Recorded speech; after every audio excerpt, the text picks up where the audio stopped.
हमारे वायुमंडल में इतनी ऑक्सीजन मौजूद होते हुए भी हमें अभी फ़िलहाल कोरोना के चलते ऑक्सीजन की ज़रूरत इतनी क्यों हो रही है? क्या हमें ऑक्सीजन की शॉर्टेज हो रही है? पर क्यों?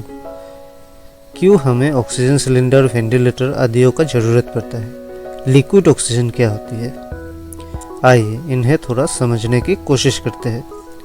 अगर आपको वीडियो इन्फॉर्मेटिव लगे तो लाइक, शेयर और सब्सक्राइब जरूर करें।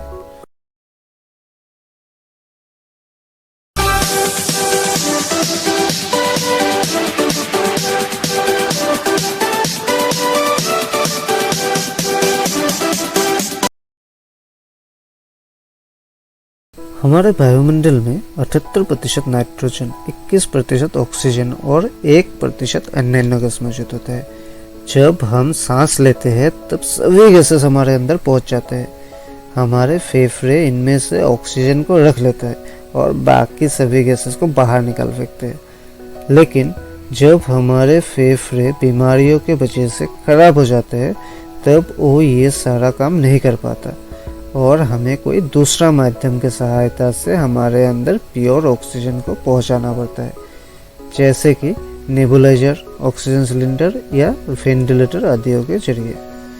पर ये मशीन्स काम कैसे करते हैं? नेबुलाइजर एक छोटी सी पोर्टेबल मशीन होता है जो हवा से 85 से 95% प्योर ऑक्सीजन सोख लेती है और हमारे फेफड़े तक पहुंचाते हैं। इसको हमारे दवाइयों को भाप बना के हमारे अंदर फेफड़े तक पहुंचाने में भी इस्तेमाल किया जाता है।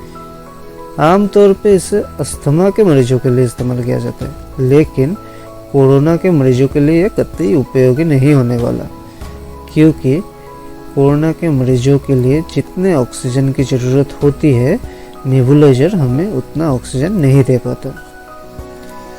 लेकिन नेबुलाइजर से अलग ऑक्सीजन सिलेंडर एक मशीन होता है जो हवा से गैसेस को सोख लेती है, जिनमें से ऑक्सीजन को फिल्टर करके बाकी सभी गैसेस जैसे नाइट्रोजन, कार्बन डाइऑक्साइड आदि को बाहर कर देते हैं और हमें प्योर ऑक्सीजन प्रोवाइड करते हैं। इन मशीनों को बिजली या बैटरी के द्वारा चलाया जाता है, जिसका बड़ा फ़ायदा ये है कि हम इन्हें चाहे तो 24 घंटे इस्तेमाल कर सकते हैं। ये ख़त्म नहीं होने वाला। ये 90 से 95% शुद्ध ऑक्सीजन बना सकते हैं। ऑक्सीजन कॉन्सेंट्रेटर प्रति मिनट 5 से 10 लीटर ऑक्सीजन हमें दे सकते हैं, पर इनमें ऑक्सीजन का प्रेशर कम रहता है। लेकिन एक गंभीर मरीज जिनको आईसीयू वगैरह में रखा जाता है उन्हें प्रति मिनट 40 से 50 लीटर ऑक्सीजन की ज़रूरत होती है, जिस कारण हम ऑक्सीजन कॉन्सेंट्रेटर को आईसीयू वगैरह में गंभीर मरीजों के लिए इस्तेमाल नहीं कर सकते। लिक्विड ऑक्सीजन क्या है? लिक्विड ऑक्सीजन यानी ऑक्सीजन को लिक्विड फॉर्म में कंटेनर में भर के रखा जाता है, क्योंकि गैस के तुलना में लिक्विड अवस्था में हम 80% ज़्यादा मात्रा में ऑक्सीजन को स्टोर करके रख सकते हैं। इनको रखने के लिए कुछ खास टैंकर्स का इस्तेमाल किया जाता है, जिनको क्रायोजेनिक टैंकर कहते हैं, क्योंकि लिक्विड फॉर्म में इनको -185 डिग्री सेंटीग्रेड में रखना पड़ता है। इन क्रायोजेनिक टैंकरों से हॉस्पिटलों में लिक्विड ऑक्सीजन को ले जाया जाता है और हॉस्पिटलों में मौजूद अपने टैंकरों में इन्हें रख लिया जाता है, जिसमें से अलग अलग करके बाद में ऑक्सीजन सिलेंडरों में भरा के इस्तेमाल के लिए ले जाया जाता है।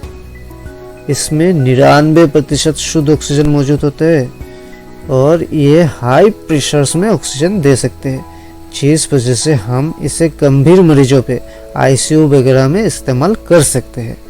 इन ऑक्सीजन सिलेंडरों में से ऑक्सीजन हाई प्रेशर में बाहर निकल के ऑक्सीजन पाइप के जरिए मरीजों के मुंह और नाक में लगे हुए ऑक्सीजन मास्क पे आके स्टोर होता है और मरीजों को खुद सांस लेके अपने अंदर इन ऑक्सीजन को खींचना पड़ता है। लेकिन जब फेफड़े बहुत ज़्यादा खराब हो जाते हैं या कोई बड़ा ऑपरेशन या गंभीर कोरोना मरीजों में भी जब मरीज अपने आप सांस नहीं ले पाते, तब हमारे अंदर एकदम फेफड़े तक ऑक्सीजन को बाहर से ही धकेल के भेजना पड़ता है, जिसके लिए हम वेंटिलेटर का इस्तेमाल करते हैं।